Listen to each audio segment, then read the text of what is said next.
Hello, and welcome to the Oregon Cost Growth Target Program CGT-4 Frontline Worker Compensation Data Submission Training webinar.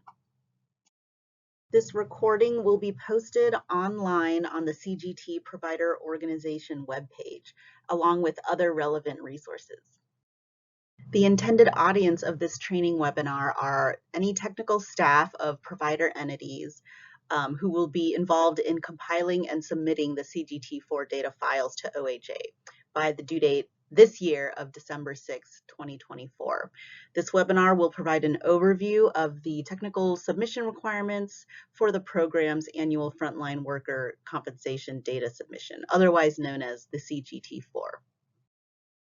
The agenda for this webinar includes an overview of Oregon's Cost Growth Target Program, an overview of data captured in the CGT-4 data template, data collection and validation process, and lastly, contact information and other resources.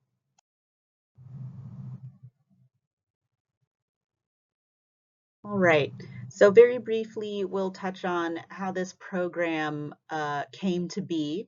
So this Cost Growth Target Program was established back in 2019 through Oregon Senate Bill 889. You could see the corresponding ORS statutes there as well. But this work on how to handle rising healthcare costs started before then. And we want to point out and give credit to the 2017 Joint Interim Task Force on Healthcare Costs.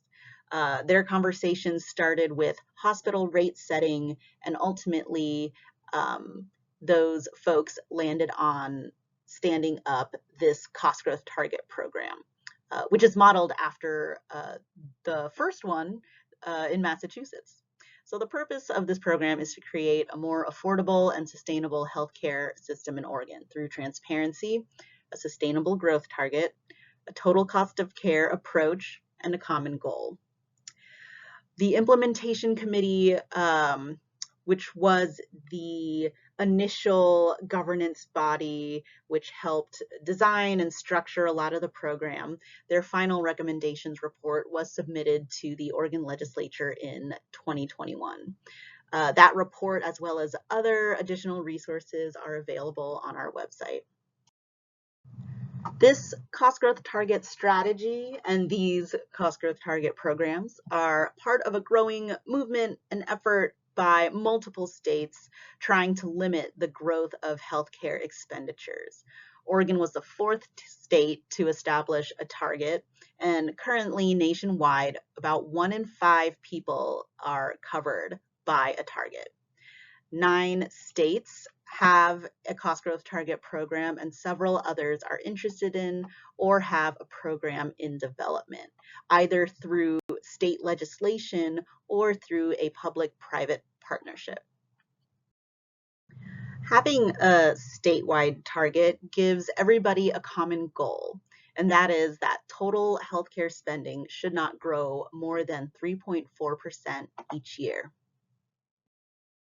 The program operates on an annual cycle, and as you can see, it all starts with data collection.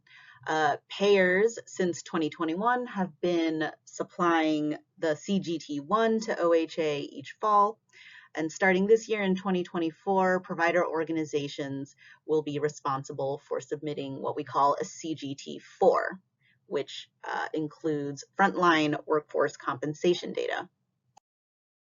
So just a little background information on how the CGT-4 data submission requirement came to be.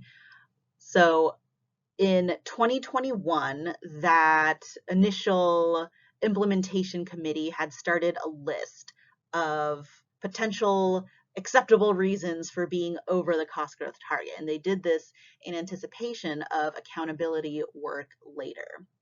In 2022, the subsequent governance committee, what we call the advisory committee, added macroeconomic factors as a potentially acceptable reason an entity may exceed the cost growth target. Given as an example of this was pay increases for frontline workforce. 1 year later, in legislative session 2023, there was a House bill, House Bill 2045, that specified that a provider organization shall not be accountable for cost growth resulting from total compensation provided to frontline workers. So after that bill got passed, in 2024, our program conducted accountability rulemaking, and it was during these rulemaking discussions with the Rules Advisory Committee that this reporting requirement was born. This reporting requirement is for large and medium-sized provider organizations identified in cost growth target data, and more detail on the rule can be found at the OAR link below. The CGT-4 data submission requirement occurs on an annual cycle. For this first year, the file is due December 6th. For all subsequent years, the file will be due on the first Friday of September.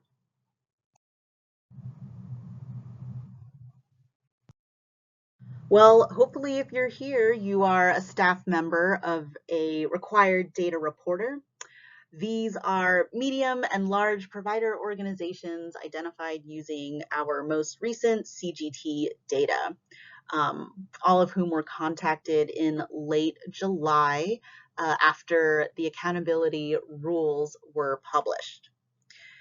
The required data submission includes the CGT-4 template. This is a Microsoft Excel workbook. We'll go over what the tabs look like, but it is linked here and also posted on our provider organization webpage. The data being collected relate to the frontline workforce compensation and include things like compensation, benefits, payroll hours at a very high level. When you open up the CGT-4 template, you'll see the first tab called the Contents tab. This tab includes basic information such as the template version, the due date, and the measurement years. This snapshot below shows all the other tabs in the workbook. If you look over to the right column, you'll see only one tab, the cover page tab, is required. The following 4 tabs after that are all optional, and the last 2 tabs are reference tabs. Although only the cover page tab is required for the CGT-4 to be considered complete, we are encouraging entities to complete the optional tabs, as this provides OHA more supporting information. This could save time and effort ahead of potential reasonableness conversations, especially if you believe there is high cost growth due to workforce compensation in the measurement years. So here we have a snapshot of the required data tab. This is the cover page tab. This tab actually has other required information such as contact name, an email for the individual who's submitting the data. There is also additional questions related to the submission and attestation information. But basically what you're seeing here, these 2 tables, this is the required compensation data. So in that first table, you'll notice this is for all worker types, not just frontline workers. The smaller table below is the breakout of frontline workers. If you have questions about the definitions for any of these terms, please reference the definitions reference tab. I believe that's one of the last 2 tabs in this workbook. And now a look at the optional frontline and non-frontline tabs. So these tabs, the data on these tabs are further stratified by setting and then worker type, quick note about setting if you are using these tabs. For an employee who works in multiple settings, you can go ahead and include their hours and costs in the setting in which they work the most. The data input fields are the same, and they include person hours, wages, salaries, incentives, and bonuses, and benefits. For frontline workers, the input fields are further separated for represented and non-represented groups, and each year has its own tab. Here's a snapshot of the optional frontline worker data tab. You can see the setting and worker type columns. Note there is an other worker type at the bottom of each setting in the data template. So if you have a worker type that you don't think you can include in any of the above type classifications, you can put them in other. And at the very bottom of those tabs, you'll see there are rows for contracted direct care workforce and administrative non-direct care workforce. All other workers that cannot be classified in any of the above categories can be reported in the last row, other non-direct care workers. Here we have a snapshot of the first of two reference tabs. This is the annual adjustment tab.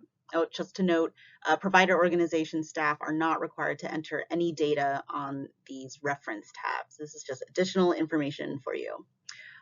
This annual adjustment tab is going to display the reporting threshold for for this CGT-4 data submission, what we consider a frontline worker. This year, the threshold for reporting is annual compensation that is less than $200K a year.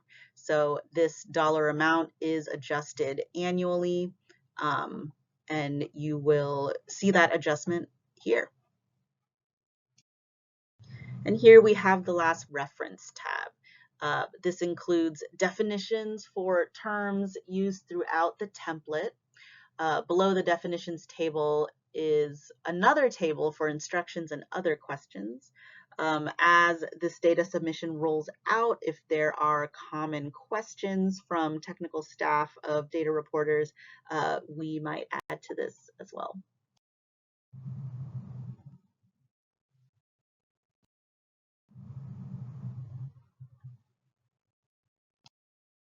Okay, here's an overview of what the file validation process looks like. It all starts in the upper left when the staff member of the provider entity emails us that CGT-4 file by December 6th this year. Somebody from our team, an analyst, will take the file and start internal file validation checks. We will share the validation results with your team, and if no issues are detected, we consider the file finalized, and that is the end of your submission journey. If there are data issues detected, we will contact you right away and work on troubleshooting and fixing those issues. Sometimes this might be something really simple. It might be maybe sending our team an updated number, and we will update your file. But if a new file is needed, we could have a full resubmission, and then we'll have, and then that restarts the validation cycle. Here are some examples of validation checks. Pretty simple, straightforward things such as, total frontline compensation should be a smaller dollar amount than total compensation, things like that.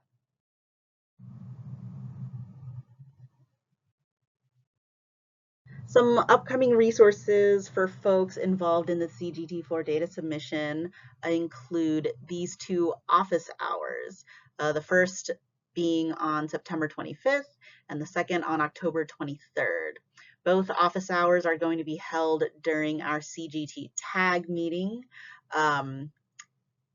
In brief summary, if you don't know what that is, that stands for Technical Advisory Group.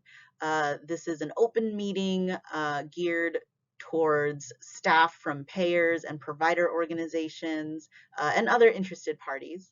The topics we discuss in the tag address technical aspects related to data submission. So this has historically only really centered around the CGT-1, but as of this year, that now includes the CGT-4. So if you would like to get on that tag email list, just shoot us an email. And if you can't make the office hours, that's fine. And you have questions about the CGT-4, just send us an email and one of our staff members will get back to you right away.